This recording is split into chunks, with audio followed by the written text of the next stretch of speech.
Welcome, everybody. Thank you very much for being here again. And today I am very proud to be here with Amir Aghdaei, the CEO and president of Envista Dental Holdings, the spinoff from Danaher.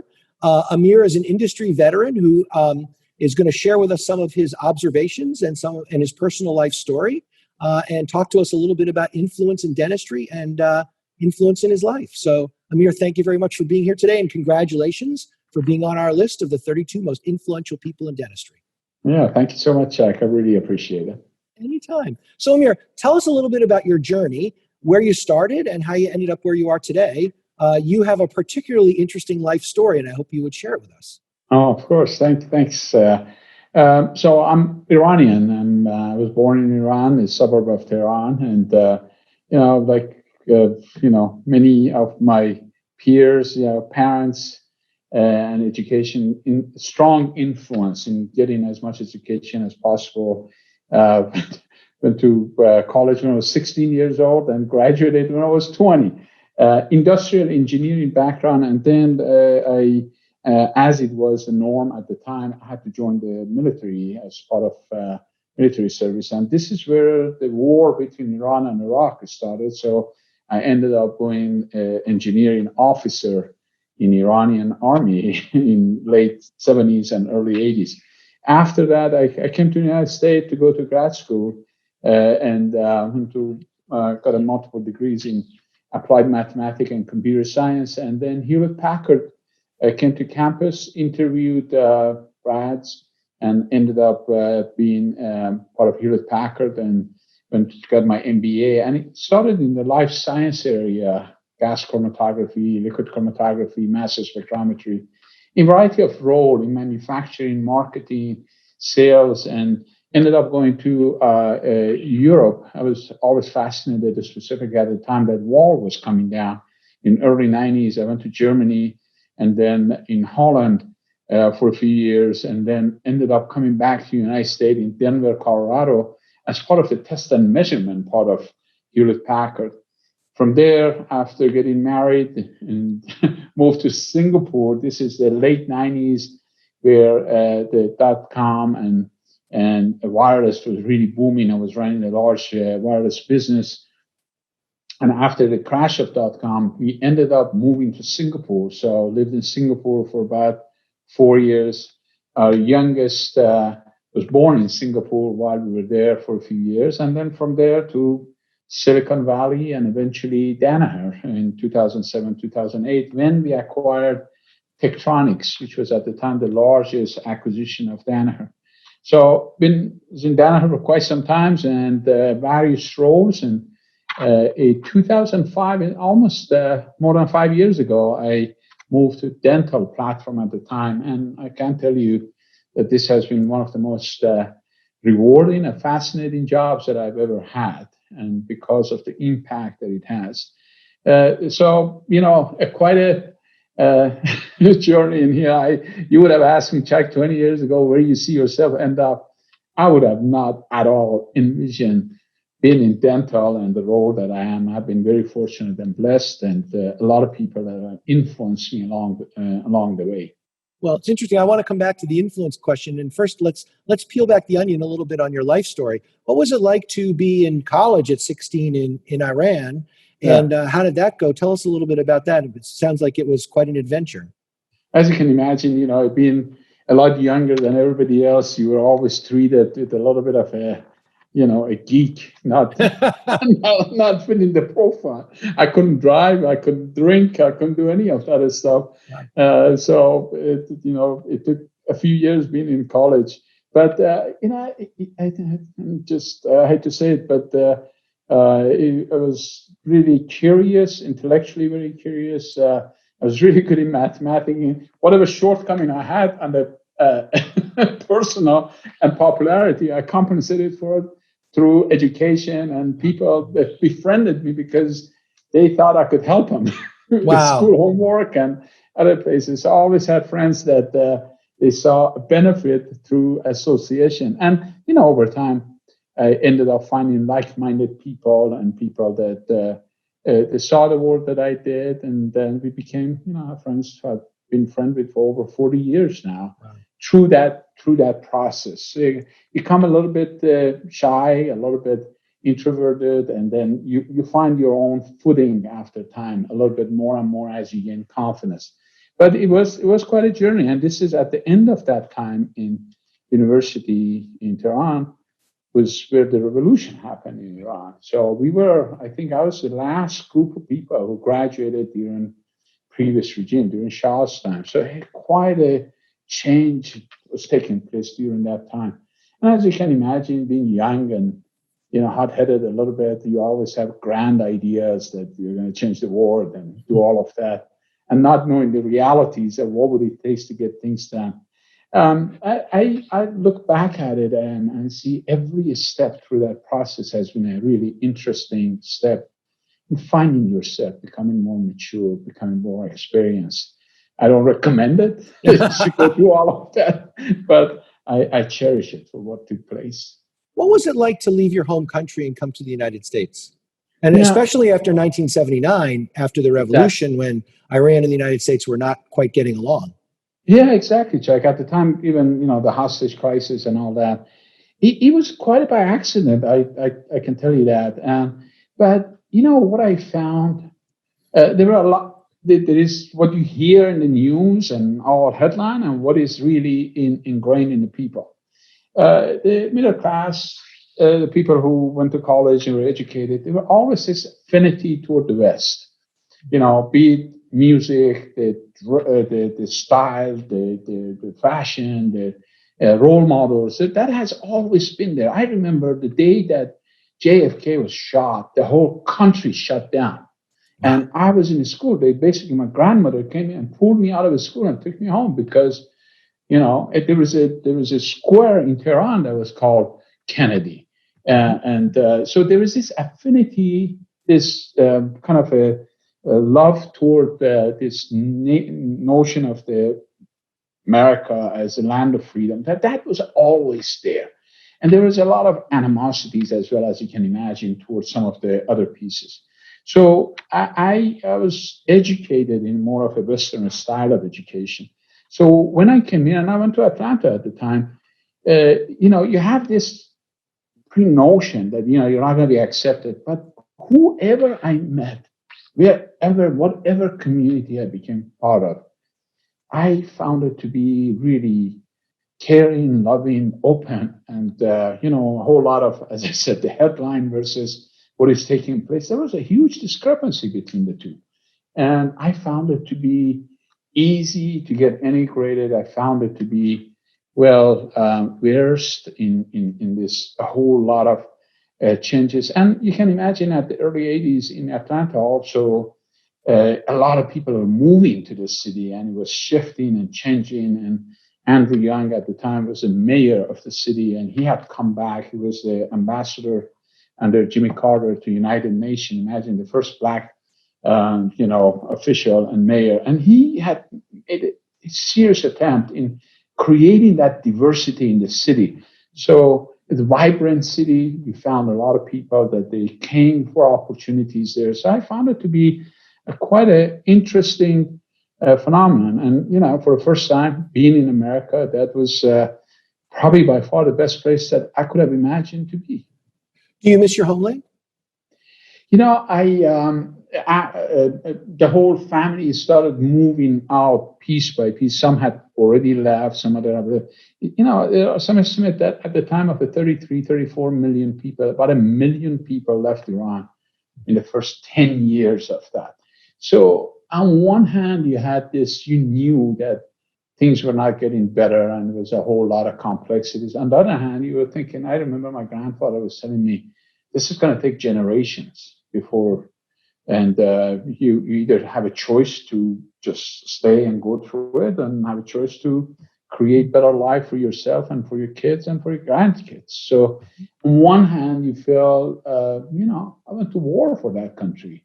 And your homeland, that's where you want to make an impact, you want to make a difference. On the other hand, more and more, it felt that you were an outsider. You were not fitting into the norm and what was acceptable. And that was quite a difficult journey. I tried to kind of bridge the gap for a long time. And there are many different ways to do that and try to kind of maintain, make an impact, be positive about it. But, over time, I'm married to an American. My kids consider themselves American. You live in different parts of the world.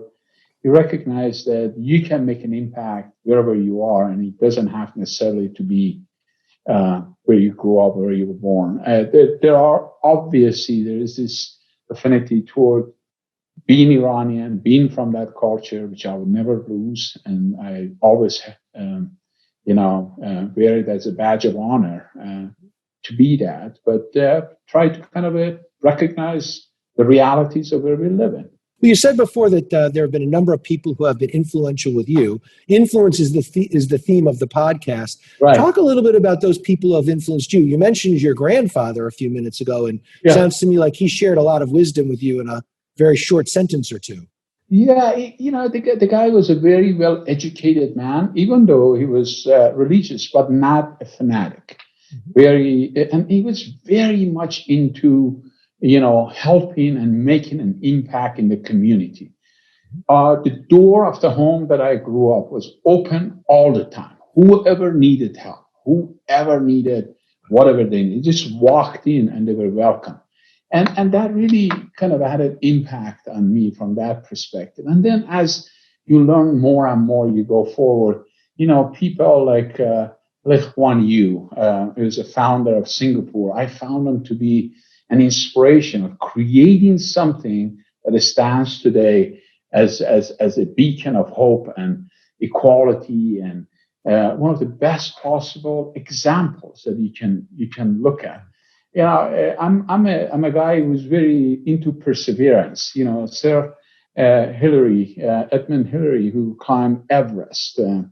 Think about it. At the time, with limited gears and such to go do that and set your sight that that's what I want to do. Go after it and try to get that done. These characters are the one that really have always tried, not necessarily model myself against them, but try to learn from them. Dalai Lama, another example. I hope I had the patience and the emotional intelligence that he has. But I'm trying to kind of see, learn, watch, and try to exhibit some of those behavior to the best of my ability, being authentic of myself, but try to learn some of these best behaviors and things, try to replicate it in a very natural way. Interesting. Well, your journey has been very interesting. Talk a little bit about your dental journey. My recollection is you were sort of accidental to dental. It wasn't like intentional, like I grew up in dental. So talk a little bit about how you ended up joining the dental division of Danaher. Yeah, in Danaher, at the time, the Danaher leadership team, we all had multiple roles to play. So, for example, even though I was the president of Tektronix, I also acted as Danaher president of Russia. And that gave me an opportunity to kind of this is at the time of, when they put all the sanctions in there. So at the time, I managed and led the Danaher innovation process. So you play multiple roles. That gives you an opportunity to have influence, to learn the business. So last role I had before dental, I was running the Danaher communication platform. And through that process, we decided that we're going to join that communication with a company called NetScout and create a spin-off out of Danaher. And as I was going through that, there were a whole lot of changes they were taking inside the dental. And I really didn't know much about it at all, Chuck. So through discussion at the time with Tom Joyce, Jim Lico, prior to that, Larry Kolb, we got to a point that, hey, there's an opportunity. And we think that your experience, your background would be of value on the dental side. And at the same time, we knew we had some challenges in Europe as well. So we agreed for me to move to Germany. Mm-hmm. And so family, we moved to Germany. We lived in Munich, and Biberach is about an hour and a half from there. You and I traveled there together. And we did. So we had an opportunity to live in Germany, to become part of that process. And then a whole lot of other changes took place that, one thing led to another. I remember, I think I was talking to you, said, normally people who come to dental, they never leave. That's true. I'm an example, right? So here you are. Now you're never going to leave. Hotel California, you Hotel come California. in, That's exactly right. You can so come, but you never leave. But since I've gotten here, and I mean that sincerely, the more I learn about it, the more I like it. And I've been really fortunate. I've been really fortunate that by accident I ended up being where I am. By accident, we decided, not accident, but I didn't plan to be a CEO of a publicly traded company, dental, but that has happened. So all of that has been, I'm blessed, and I appreciate that every day, and try to not to take it for granted. Let's talk a little bit about influence. What does influence mean to you? And where are some areas that you have been influenced and you influence those in your organization? And how does that work? So, there's, to me, there's a range in here that you tell people what to do. And in some places, honestly, that's what you got to do. When the house is burning, you don't sit around and have a conversation. And if anything, in the past 5 or 6 months have shown us the leadership when it's needed, that you got to act quickly to take the safe and health of your employees, your customers, and your shareholders in mind.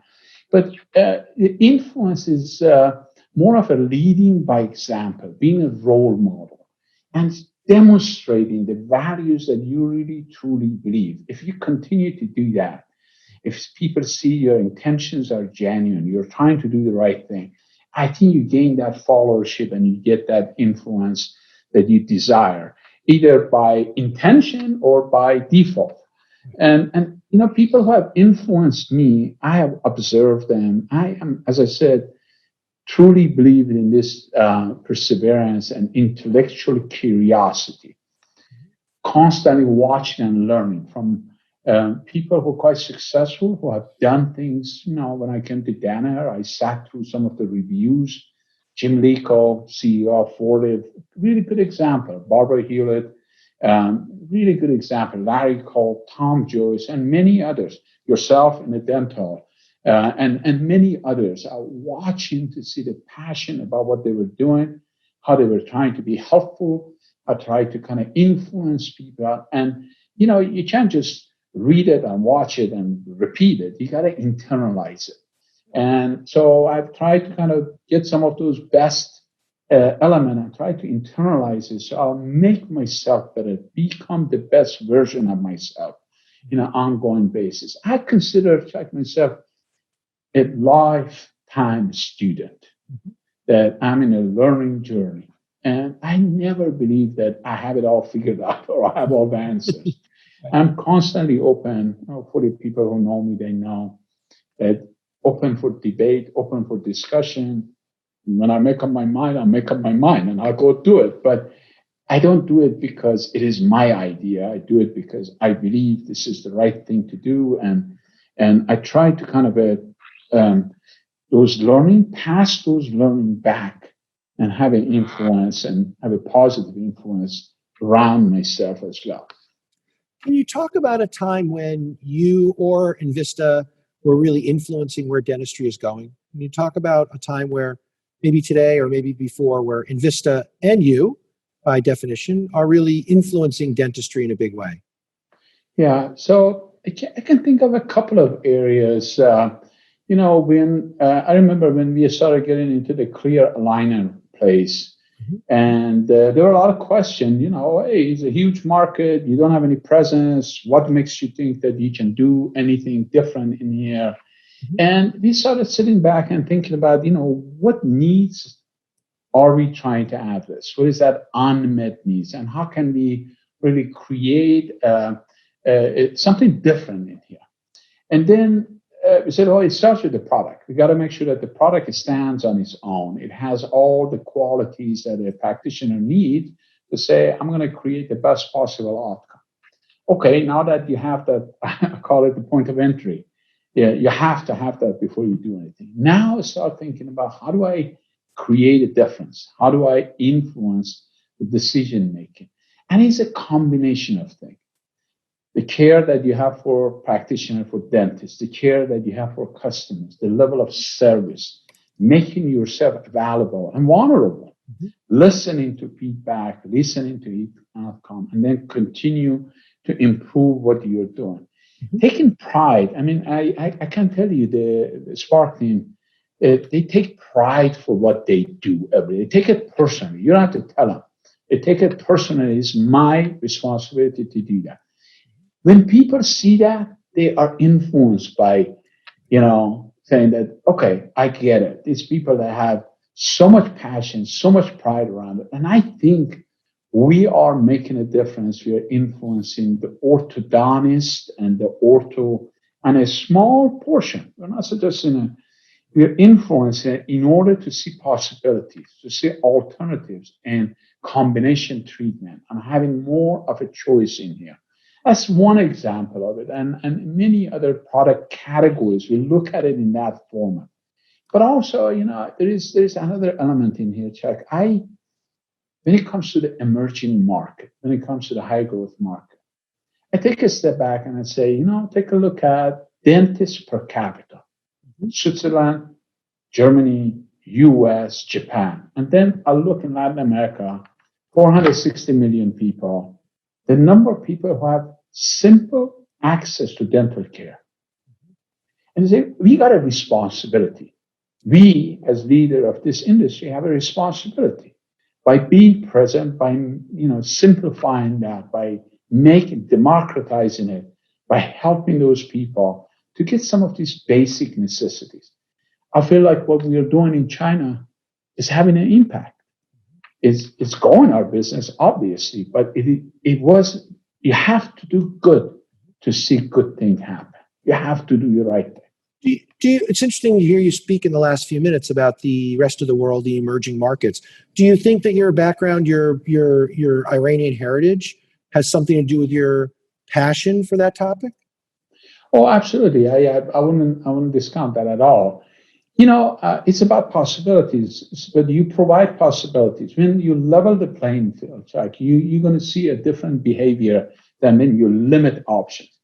I listen to injustice and inequalities and the things that are happening in the United States.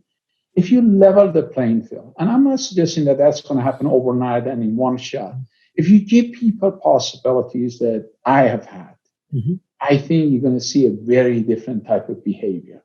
So that I truly believe. And, bringing dental care, offering a diverse environment, taking, integration and diversity and inclusion as in your mindset and the way you operationalizing it has a positive impact, because you give people a chance to be what they can be, the best of what they can be. And so I think I received it, and I know it's been an exception, but you can create those exceptions more and more. We have an opportunity now to create those exceptions and kind of more of a normalize it rather than one of a kind. Interesting. Let's switch a little bit, still talking about influence, but talk a little bit about the product side. So the thought that precedes the question is, when we look at the 32 most influential list, right, there are people on there like Gordon Christensen who influence through their ideas. And then there are people on there like Joe Hogan, who influences through Invisalign and the track record that they have. A couple people from the ADA, and they influence through lobbying and ideas and organizing dentists together. And then we have 5 congressmen who are influencing by creating laws. You're the CEO of a company that makes stuff, makes products. Right. How is it that products can be influential? Because when it's all said and done, that's really where the bread and butter is at Envista. So talk about the influence that products have in a market like dentistry. Yeah, that's a really good angle to look at it. So again, coming from outside dentistry, and say, why is it that it is not available to everybody? I go down the path, and it's just a hypothesis. I don't have any facts to prove it. I think it is 3 reasons. I think it is skills. You look at 1.8 million dentists worldwide. that number is pretty limited. You got to go get a Bachelor of Science, and you got to go get a 5 year, 7 year. It takes a long time to become an expert, and a lot of money it takes to become a dentist. And then 10 or 15 years of practice, 20 years of oral surgery. It is a very long skills. It's really important. So second one is about cost. Mm-hmm. It's costly, and a lot of it is out of pocket, and it is not available to a lot of people because of the cost. Costly to the patient, you mean? Costly to the patient. Yep. Mm-hmm. Exactly. Cost to the patient. Last year, in 2019, 20 million implants were placed worldwide, and 12 million people. So, not a lot. So can you imagine how many people can use implant? Billions. Can you imagine all of us at some point need it? Right. Only 12 million people. They can't afford it. They're qualified. They can do it. They can't afford it. We think that penetration is 5%. And so cost. And then you can call it fear. You can call it the pain. You can call it time to healing. But this is a complicated process. Getting an implant sometimes it takes 6 to 9 months. Going to an ortho treatment, 18 months. So it's uncomfortable. It's painful. So skills cost pain or time to him. So I take a step back and say, well, how do you change it? How do you influence the industry? Develop product, services, software that simplify the skill. Take the art, automate it, simplify it. And I can talk more about it, what it looks like. Mm-hmm. Try to reduce the cost of treatment.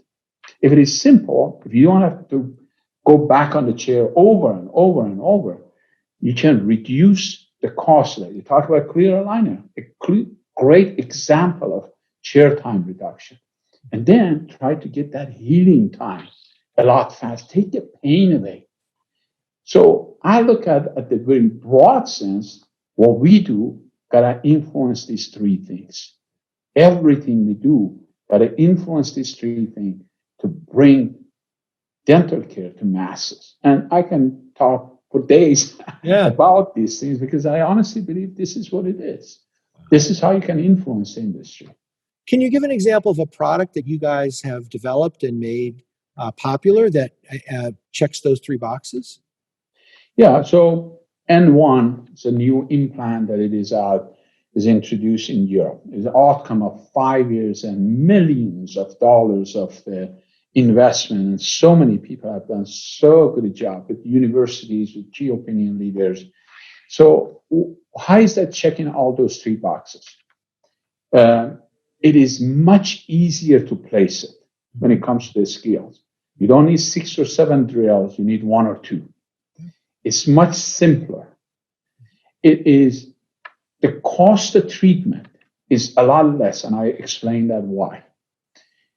It causes a lot less damage. The RPM that is used on those drills is less than 50 RPM versus 1,000. So, Chuck, you know this very well. You're sitting in there, and 1,000 RPM drill is going next to you. Your head, your body is shaking. Yeah. I have sat in front of somebody who has placed an implant with a 50 RPM. The patient doesn't even know it. There is no noise. You cause a lot less damage to the tissue, to bone. The healing time is a lot faster. The chair time is a lot quicker.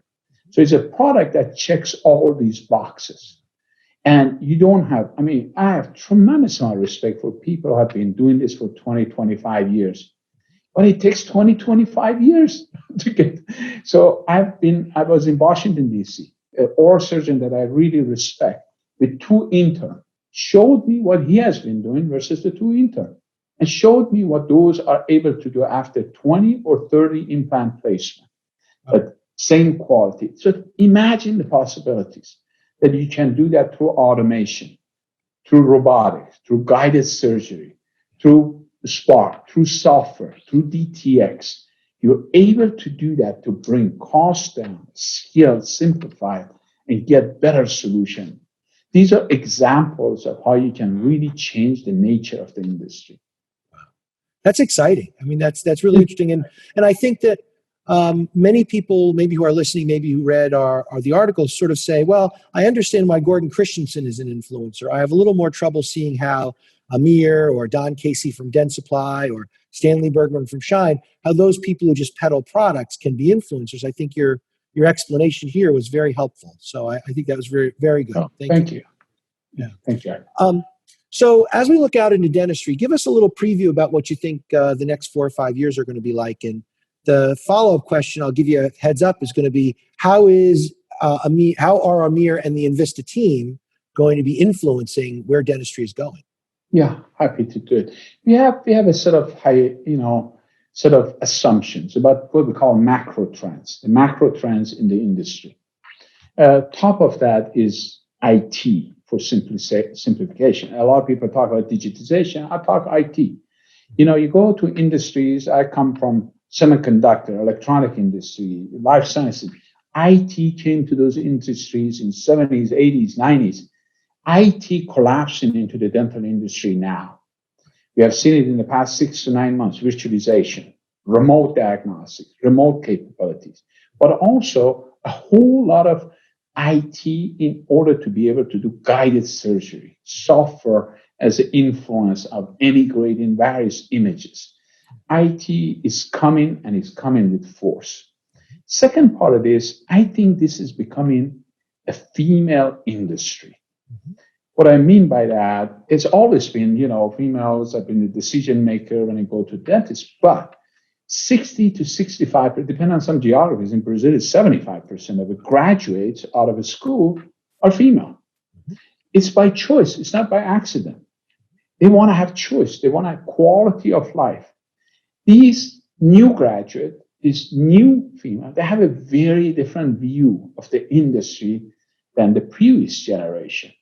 They want to have life choices. Their advocacy and their brand loyalties are very different than the movement of the hand, how they do things is.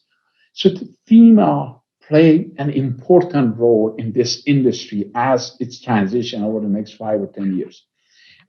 Emerging market, we talked about that, and I think it's going to be an important factor in here. The middle class. More and more people having access to the internet, playing that role. And last but not least, I think DSOs are going to be a really important factor in these industries because it's becoming professionalized. It's becoming, they have their own procurement, the IT system, the purchasing. It's painful at the time, but it is the right thing because you take it to the suburb, you take it to rural areas, you take it to second tier, third tier cities. In China, you take the public to the private piece. I think these are the macro trends that it is impacting the industry.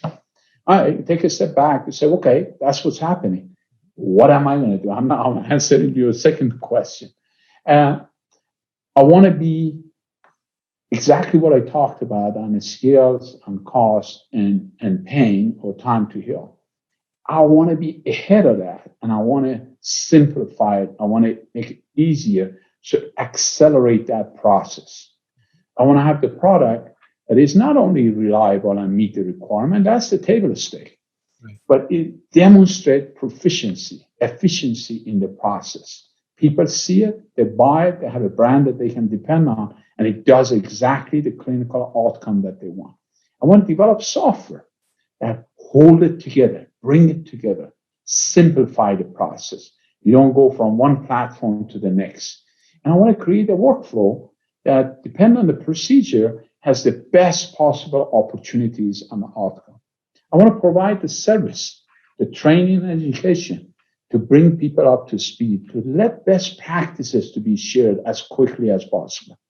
And I want to be in the major metropolitan areas around the world. I want to democratize and make that happen. I want to give the people access to it. Doing the right thing, doing the good thing for the industry will have positive impact for us as a company and for the industry as a whole. This industry has decades, if not centuries, runway ahead of it. And we have a responsibility as CEOs and leaders of this industry to make that real, make the hard decision to create those equality and involvement of the minorities in the process. We have a responsibility. We have a role to play in here. I'm taking that very seriously personally, and Envista is taking it very seriously. Good for you. Follow-up question. If I gave you the proverbial magic wand and you can change one or two things about dentistry, what would you wave the wand and what would you change? Yeah, technology adoption.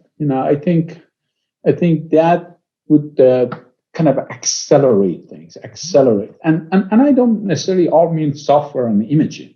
Technology in use of procurement processes, technology in using patient data, enabling patient to go online and see their history, technology in ability to really pay things online, more technology coming in across the board and taking waste analysis. We come from Danaher and the notion of the continuous improvement.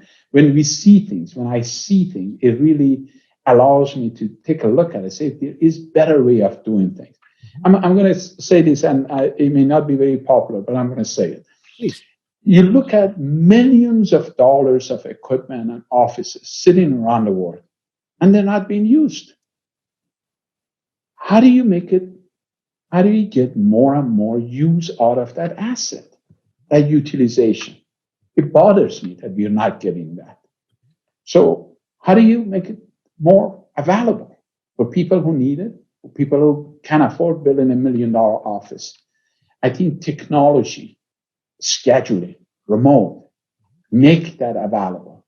If we can embrace that, all of us lean in a little bit, I think it would make a huge difference in here. Well, and on that note, I think that's a great place to sort of put a pin in it and stop and say, Amir, thank you very much for being with us today. Thank you for taking the time to share some of your thoughts about being an influencer. Congratulations again on being one of the 32 most influential people in dentistry. Proud to have you on the list, and it's very, very well deserved. So thanks for all you do for dentistry, and thanks for being here today. Thank you so much, Jack. Appreciate it. Anytime, Amir. Bye-bye.